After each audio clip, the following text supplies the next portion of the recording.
जी, राम राम साहब। राम राम साहब। ये आपने बाबा देव बाबा है, इसको कैसे कैसे इसके इतिहास के बारे में बताओ मुझे थोड़ा सा। इस महाराज के कहाँ इतिहास से तो का, आए थे? हाँ जी। इनका इतिहास मतलब ये है कि पहले इनके माता पिता गढ़राजौर में रहते, अलवर में। अलवर में। हाँ जी। तो गढ़राजौर से फिर मतलब ये है कि मुसलमान ने डोला मांगा, उस डर की वजह से वहां से छोड़ के और यहाँ आ गए। हाँ जी। रास्ते में रुकते रुकते हाँ जी। जहाज आ गए। हाँ जी। जहाज में मतलब ये है कि सीता कुंड पे अलादी ने तपस्या करी 12 साल। हाँ जी। तपस्या के बाद में भोले शंकर प्रकट हुए। हाँ जी। भोले शंकर ने पूछा, बेटी क्या मांग है? एलादी तो एलादी माँ थी इनकी? बहन बहन। बहन एलादी बहनी। एलादी जवान थी उस टाइम। हाँ जी। तो उसने 12 साल तपस्या करके भोले बाबा से वचन लिए। वचन लेने के बाद में कि बेटी मांग क्या मांगे? हाँ, खुश हो गए महादेव बाबा। महादेव बाबा खुश हो गए कि बाबा मैं बिना भाई की हूँ और मुझे भाई चाहिए, आप जैसा चाहिए।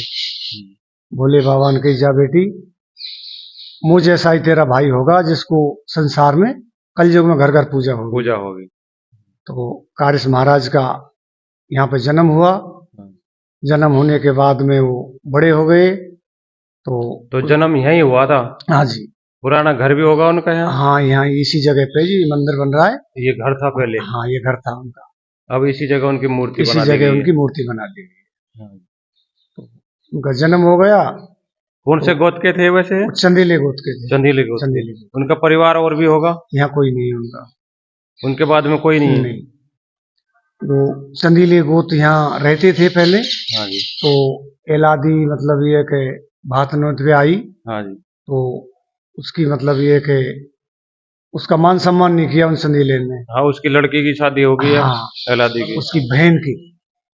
एलादी की तो शादी नहीं हुई। हाँ, उसकी बहन के लड़के की शादी। बहन की लड़की की शादी। हाँ, सुंदर की बच्ची की शादी भातनोत पे आई। उसके बाद में चंदेले जो गोत्र के यहाँ रहते, हाँ जी, उनने उसका मान सम्मान नहीं किया। हाँ जी। उसके बाद में उसने दुखी होके हाँ जी। वापस जाती वक्त ढकोली को वापस ले गई। हाँ जी। जाती वक्त उसने शराप दिया कि जाओ चंदेलो, यहाँ से तुम्हारा कोई नहीं रहेगा। हाँ, तुम्हारा सत्यानाश हो जाएगा। बिल्कुल। उस शराब के कारण यहाँ से चंदेला सब समाप्त हो गए, सब मर गए। हाँ जी। तो अब चंदेले वहाँ रहते हैं उस मंदिर पे? नहीं है कोई नहीं। और यहाँ किस गोत्र के रहते हैं? बैंसला पूरा गांव बैंसला परिवार। अभी जो पूजा करते हैं वो कौन करते हैं? सब बैंसला ही करते हैं सारे। और उसके बाद में फिर ये महाराज का ये चमत्कार हुआ है। जैसे ये बड़ा होने लगा है हाँ जी। जब इसने मतलब ये कि कुम्हार से मिट्टी का घोड़ा की बोली है कुम्हार से। हाँ। कुम्हार ने कहिए कि मैया मेरे हाथ नहीं, पैर नहीं, मेरी आंख नहीं, मैं घोड़ा कैसे बनाऊं? हाँ। महाराज ने मैया की गोदी में से उतर के और कुम्हार के हाथ लगा दिए हुए। हाँ, हाथ लगाने से वो हाथ लगा दियो, बाबा मुझे घोड़ा बना दे। हाँ। कुम्हार की आंख खुल गई। उसके हाथ सही हो गए, उसका कोड सही हो गया।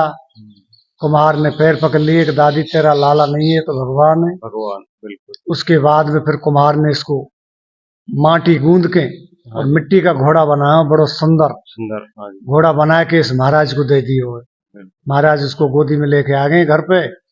उस दिन उसको मतलब ये नहलाना धुलाना, दूध पिलाना, सारा काम इन्होंने किया। और लोग तो यूँ सोचते होंगे तो माटी को मिट्टी का है, बच्चा है, इसका मन रह जाएगा। ऐसे ही खेल भी लिया। कुछ दिन करता रहा। मैया बोले, बेटा मिट्टी के घोड़ा दूध नहीं पिए, घास नहीं खावे। जब मैया से बोलो एक दिन के मैया तुम टेंशन मत करो, भादों की चौथ आएगी और रात के 12 बजे मेरा घोड़ा दूध पिएगा, घास खाएगा और मेरा घोड़ा हींस मारेगा। तो जब वो टाइम आया रात के 12 बजे भादों की चौथ के दिन रात के 12 बजे घोड़ा ने हींस मारी है और मतलब ये कि दूध पी गया और घास खा गया। तब उनको विश्वास होने लगा। जब विश्वास होने लगा जनता के कुछ चमत्कार है। फिर उसके बाद में दिन दूना रात चौगुना होता गया। उसके बाद में फिर मतलब ये घोड़ा सूरपाल महाराज के लिए छोड़ दिया इसने मतलब ये भैंसा की सवारी भोले बाबा से ले ली। फिर ये जवान है कि उसके बाद में फिर दोनों भाई यहाँ से फिर वहाँ गए दिल्ली बादशाह के, वहाँ से बादशाह की लड़की का डोला लेके आए।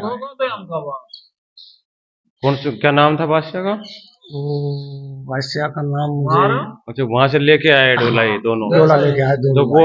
वो अब उसके बाद में कोई संतान नहीं हुई इनके? नहीं, संतान का वो तो इनने मतलब ये एक अपना ऐसा प्रण निभाया, उसने भाई बोल रही महाराज थे। अच्छा, भाई बहन बना के रख दी हाँ, उसे, उससे मतलब पत्नी अब बना के यहाँ रखी। ये बताओ आप, तो यहाँ अब क्या चमत्कार चल रहा है फिलहाल कलयुग में? अब इस चमत्कार ये कि यहाँ यूपी, एमपी, राजस्थान, हरियाणा, दिल्ली, हाँ जी, गुजरात, कई प्रांतों की जनता आती है। और कुछ मैंने ऐसे भी सुना है एमपी से जो आते हैं लोग, नवलगढ़ की तरफ से, इधर से कपड़े वपड़े लेके आते हैं। बिल सब कुछ लाते हैं। वो कैसे लाते हैं? बाबा को चांदी का मुकुट लाते हैं। अच्छा, बाबा को मतलब पीतल के जो घंटा लाते हैं चढ़ाने। और गांव में किसी के मान लो भैंस जैसे पड़ा दे रही है, पड़ा दे रही है, तो उसको यहाँ से हम लोग पुजारी उसको गोठिया भभूत दे देते हैं बाबा के नाम की, गंडा बना के दे देते हैं, वो भैंस पड़ी डाल देती है। अच्छा, और जो लेडीज जिसके बच्चा नहीं हो रहे हों, हाँ जी, वो भी लेडीज, मतलब ऐसी कई लेडीज हैं जिनके बच्चे हुए हैं, 50-55 साल की उम्र में उनको महाराज ने बच्चे दिए। बहुत अच्छा ये काम है, चमत्कार है महाराज। बहुत बढ़िया लगा आपसे मिलर साहब। लेकिन ये चलो, बहुत बहुत धन्यवाद साहब आपको। राम राम साहब।